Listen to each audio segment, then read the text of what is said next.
Before you start studying, make sure you've got everything you need. On your table should be class notes, the syllabus, required books, teacher's slides, the tools you need, and ideally examples of previous exams so you know the structure and how it'll be graded. In your fridge, there should be superfoods. Almonds, fruits, veggies and yogurt should do the job.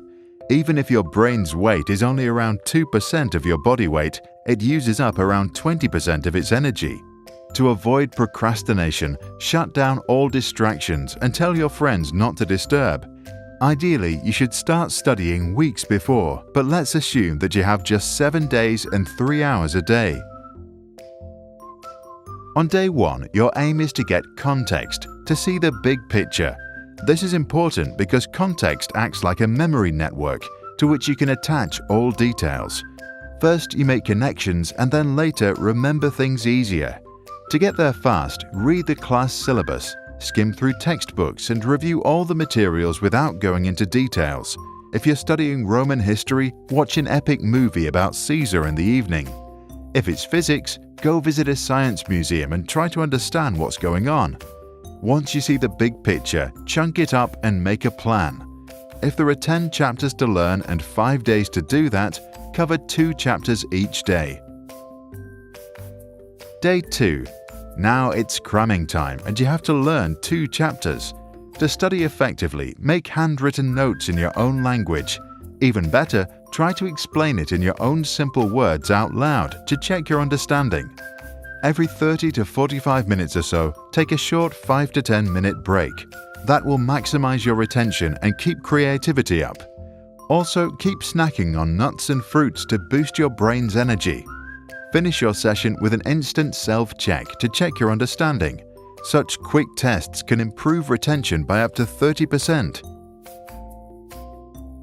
Day 3 to 6. Start by reviewing your own summaries and the material from the previous days. Look at your instant self-test and check what you got right and what you got wrong. Where there are gaps, fill them. As you have 3 hours, spend 1 hour on that review and 2 hours learning the next chapters of the material. Like the days before, start reading, take notes, summarize in your own words, and then finish with a self-test. Day 7. Again, start by reviewing yesterday's work, then spend the remaining time reviewing everything one more time, all 10 chapters.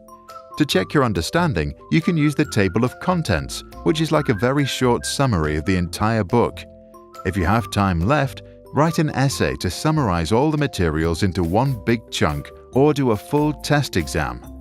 In the evening, pack your bag and everything you need for the exam day.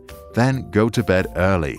Good sleep before the test can increase your performance by 30%. Dreams are essential in remembering. Exam day. Get up on time so you don't start the day already completely stressed out. Begin your day by eating a good breakfast to give your brain the energy to run for the next few hours. Research suggests high-carb, high-fiber, slow-digesting foods like oats or brown rice. Then leave home on time so you can arrive at the exam room on time without being in a rush.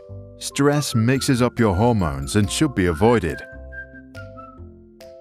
Once you're sat in the test, skim over all the questions so you get an idea of what's on it. Then try to see how each question relates to each other.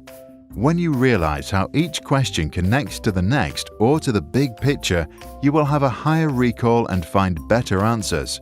If you are afraid you might run out of time, do some quick maths to figure out how much time you have for each question.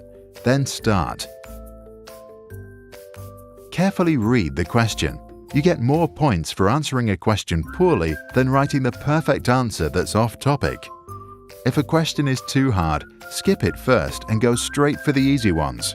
While collecting points for easy questions, our brain can subconsciously work on the harder questions and an answer might pop up. If you get too stressed, take a short break and a couple of long, deep breaths. This gets your brain back into thinking mode. If you're doing a multiple choice question and you are not sure, go with your first guess. Usually your first instinct is right. If you have no idea at all but there is no punishment for being wrong, then just guess anything quickly. At the end, if you still have time left, use it to review your answers or correct your spelling. For more tips, watch our other Sprouts videos. If we missed something, post it in the comments below so we can learn from you. If you have an exam soon, don't stress. Even if you would fail it, it's probably not the end of the world. As Jack Ma said, "I flunked my exam for university 2 times before I was accepted by what was considered my city's worst university. Today, he's China's biggest success story." Good luck!